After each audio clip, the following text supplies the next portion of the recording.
ಇನ್ನು ಬಸವರಾಜ ಶಿವಣ್ಣನವರಿಗೆ ಮಂತ್ರಸ್ಥಾನ ವಿಚಾರಕ್ಕೆ ಸಂಬಂಧಪಟ್ಟಂತೆ ಮಾಜಿ ಸಿಎಂ ಸಿದ್ದರಾಮಯ್ಯ ಮೊದಲ ಪ್ರತಿಕ್ರಿಯೆಯನ್ನು ಕೊಟ್ಟಿದ್ದಾರೆ. ಈ ಬಗ್ಗೆ ನನಗೇನು ಗೊತ್ತಿಲ್ಲ ಅಂದಿದ್ದಾರೆ. ಹೈಕಮಾಂಡ್ ನಿರ್ಧರಿಸುತ್ತೆ, ಮಂತ್ರಸ್ಥಾನ ಕೊಡುವುದು ಬಿಡುವುದು ಹೈಕಮಾಂಡ್ ನಿರ್ಧಾರ ಅಂತ ಹೇಳಿದ್ದಾರೆ. ಮಹಿಳಾ ಮಂತ್ರಿಗಾಗಿ ಬಿಜೆಪಿ ಹೋರಾಟ ವಿಚಾರಕ್ಕೆ ಸಂಬಂಧಪಟ್ಟಂತೆ ಬಿಜೆಪಿ ನಾಯಕರಿಗೆ ಯಾವ ನೈತಿಕತೆ ಇದೆ ರೀ ಅಂದಿದ್ದಾರೆ. ನಾವು ಮಹಿಳೆಯರಿಗೂ ಕೊಡ್ತೇವೆ ಅಂದಿದ್ದಾರೆ. ಮಂತ್ರಿಸ್ಥಾನ ಬಸವರಾಜ ಶಿವಣ್ಣನವರವರಿಗೆ ಕೊಡುವುದು ಬಿಡುವುದು ಹೈಕಮಾಂಡ್ ನಿರ್ಧಾರ ಅಂದಿದ್ದಾರೆ. ಅಂದರೆ ಇನ್ನೂ ಆಪ್ಷನ್ಸ್ ಇದೆ ಅಂತ ಪರೋಕ್ಷವಾಗಿ ಹೇಳಿದಂತಿದೆ.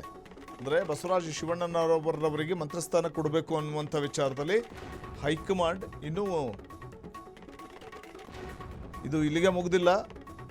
ಈ ವಿಚಾರ ಮತ್ತೊಮ್ಮೆ ಹೈಕಮಾಂಡ್ ಮುಂದೆ ಬರಲಿದೆ ಅನ್ನುವಂಥ ರೀತಿಯಲ್ಲಿ ಇಂಡೈರೆಕ್ಟಾಗಿ ಒಂದು ಸ್ಟೇಟ್ಮೆಂಟ್ ಕೊಟ್ಟಂತಿದೆ. ಮತ್ತೊಂದು ಕಡೆ ಹೇಳ್ತಾರೆ, ನಾವು ಮಹಿಳೆಯರಿಗೂ ಸ್ಥಾನವನ್ನು ಕೊಡ್ತೇವೆ, ಸಚಿವ ಸ್ಥಾನವನ್ನು. ಬಿಜೆಪಿ ನಾಯಕರಿಗೆ ಯಾವ ನೈತಿಕತೆ ಇದೆ ಮಾತಾಡಲಿಕ್ಕೆ ಅಂತ ಪ್ರಶ್ನೆ ಮಾಡಿದ್ದಾರೆ.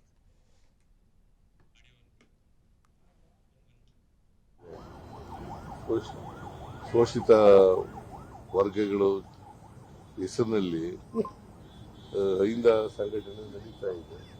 ಈಗ 6ನೇ ತಾರೀಕು ಹಿಂದುಳಿದ ಜಾತಿಗಳು ಒಕ್ಕೂಟದ ವತಿಯಿಂದ 25ನೇ ವರ್ಷ ಆಗಿರ್ತಕ್ಕಂಥದ್ದು. ಅದಕ್ಕೆ ಹಿಂದುಳಿದ ಜಾತಿಗಳ ಒಕ್ಕೂಟ 25, ನಾನು ಅದರಲ್ಲಿ ಭಾಗವಹಿಸ್ತಾ ಇದ್ದೀನಿ. ಸರ್, ಸಂಪುಟದಲ್ಲಿ ಒಂದು ಸ್ಥಾನ ಖಾಲಿ ಇದೆ ಸರ್. ಮಹಿಳೆಗೆ ಸ್ಥಾನ ಕೊಟ್ಟಿಲ್ಲ ಅಂತ ಹೇಳಿ ಬಿಜೆಪಿಯವರು ಮೊನ್ನೆ ಪ್ರತಿಭಟನೆಯನ್ನ ಮಾಡ್ತಾ ಇದ್ದಾರೆ. ಉತ್ತರ ಕರ್ನಾಟಕದ ಕುರುಬ ಸಮುದಾಯಕ್ಕೂ ಕೂಡ ಆದ್ಯತೆಯನ್ನು ಕೊಡಬೇಕು, ಪ್ರಾತಿನಿಧ್ಯ ಕೊಡಬೇಕು ಅನ್ನೋ ಕೂಗು ಕೂಡ ಇದೆ. ಬಿಜೆಪಿ ಅವ್ರಿಗೆ ಯಾವ ನೈತಿಕತೆ ಇದೆ? ಅಲ್ಪಸಂಖ್ಯಾತರು ಈ ದೇಶದ ಪ್ರಜೆಗಳಲ್ವಾ? ಅವ್ರಿಗೆ ಕೊಡ್ಲಿಲ್ಲ.